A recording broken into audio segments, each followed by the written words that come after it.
You're half dead already. So fun to just go big. What is that? And action. Well, that was great.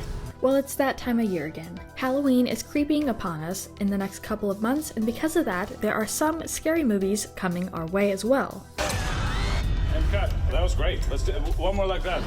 Until Dawn was like the perfect project because I found the game to be sort of like a love letter to horror. It was just different genres and felt like it really celebrated those things. It just translated so well into movie form. Until Dawn is one of them, and one we will talk about today. Until Dawn is a 2025 American survival horror film derived from the video game. It was a very challenging shoot. A lot of practical effects, a lot of shooting knives. Please. They had to go through a lot. My head gets bashed into the floor. It's actually a camera trick. Every time I bang my head out of frame, I come up with a new injury.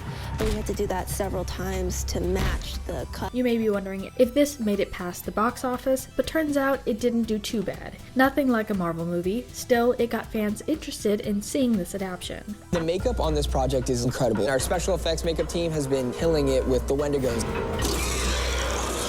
The 𝘧𝘠𝑔𝑜 performers, they're completely covered in prosthetic suits. Sit in a makeup chair for 3 hours. It's really hard as a makeup artist to look at things in daylight to see that they're going to work really differently for this lighting and for this camera.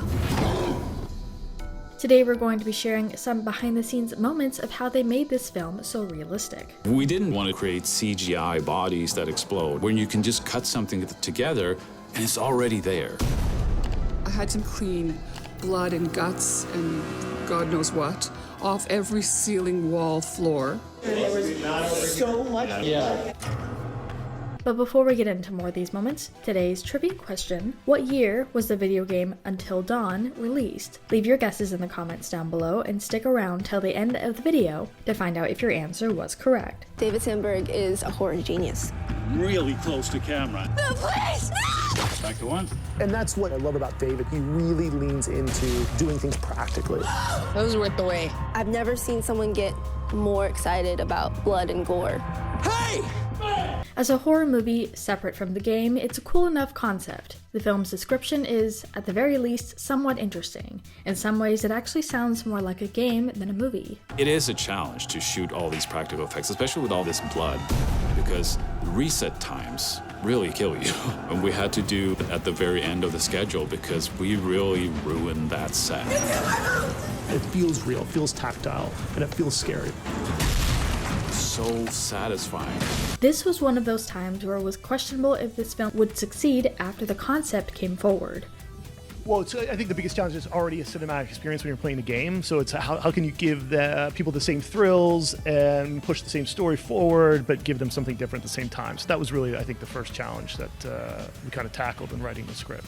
But it still sort of expanded about it and captured sort of the spirit of the game in that, you know, the great thing about the game is that you can play it over and over again. Similar to the video game, basically, each night the characters are killed by some new terrifying threat in what sounds like a film that will bounce around various horror movie genres, and each new day they are brought back to life to try again.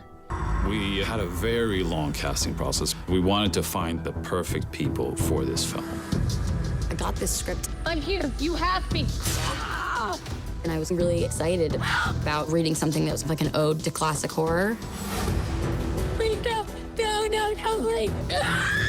Our approach was to take practical FX as far as possible, then use VFX to hide seams, make fixes or comping of practical elements if needed, Sandberg commented.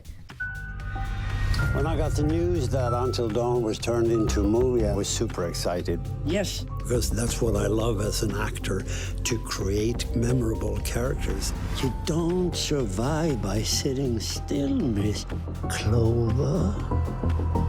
Sandberg highlights one scene where a character's face is repeatedly smashed into the ground. Rather than using CGI, the director shows how he uses editing and prosthetics to make the scene look like it was playing out in one cut. We have so many cool villains, but 𝘧𝘠𝘅𝘍𝑔𝑜s really freak me out. I'm not acting at all in those scenes. Great. In Budapest, we've gotten to shoot on some awesome locations. I was just in awe of the scope of these tunnels. Oh my God. As I share my excitement for this film, I want to mention we are currently doing a giveaway. Share what you were most excited for with this project, and the best comment will win a $25 Fandango gift card where you can purchase a full movie with added bonus features. Comment down below and one winner will be chosen. You'll get a whole new set of dysfunctional teenagers, and you'll also see some Easter eggs from the original game. Because new things try to kill them every night, the horror genres of the movie keep changing. So it starts out as a slasher movie, but then it becomes a supernatural movie, and then it becomes like body horror, and we even have like found footage. Then there's a scene he covers that features a character who is a worm crawling out of a hole in her face. This was an example of using practical effects and CGI. We had so much fun. We had to deal with psycho killers and super freaks and gore. I almost threw up. But my favorite scene is where Megan's possessed.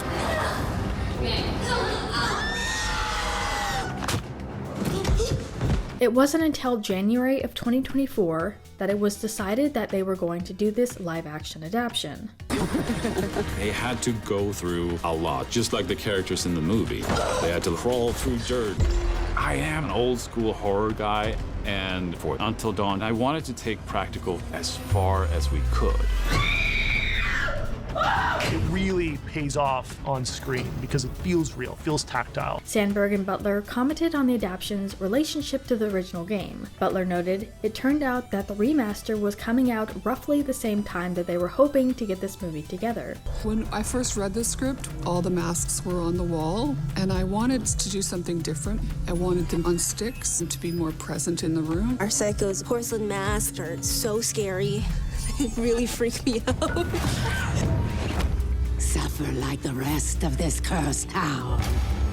The game is pretty much a 10-hour movie, so I think it wouldn't have been as interesting for me if we were doing just the game, because then it's going to be like a cut-down, non-interactive version of the game, which just wouldn't be the same thing. We got to get really creative. The production design on this film is so deeply real. As a team, we all really pushed the envelope in creating these sets. We worked together on how it can evolve from the page to the actual space. Where more and more video game adaptations have found success for being faithful to their source material, the Until Dawn team have taken a different approach by creating an entirely new story that's still set in the world of the game. Horror is such a fun genre, but it is tough. A lot of nights, a lot of crazy hours, and we're just doing it and we're just pushing ourselves to the limit. Action!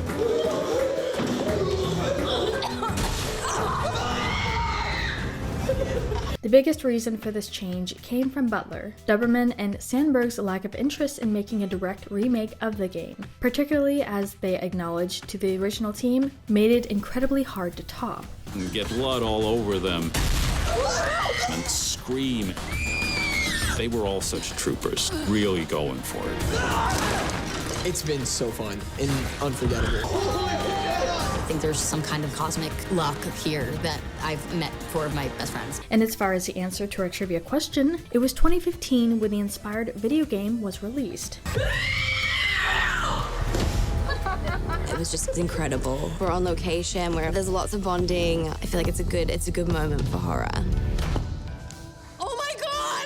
But we wanted to turn this around to you guys. What do you think about all these moments? Which one was your favorite, and what was your favorite part of this movie? You'd get a chill, and you'd be like, okay, it's time to make a horror film because I am already scared.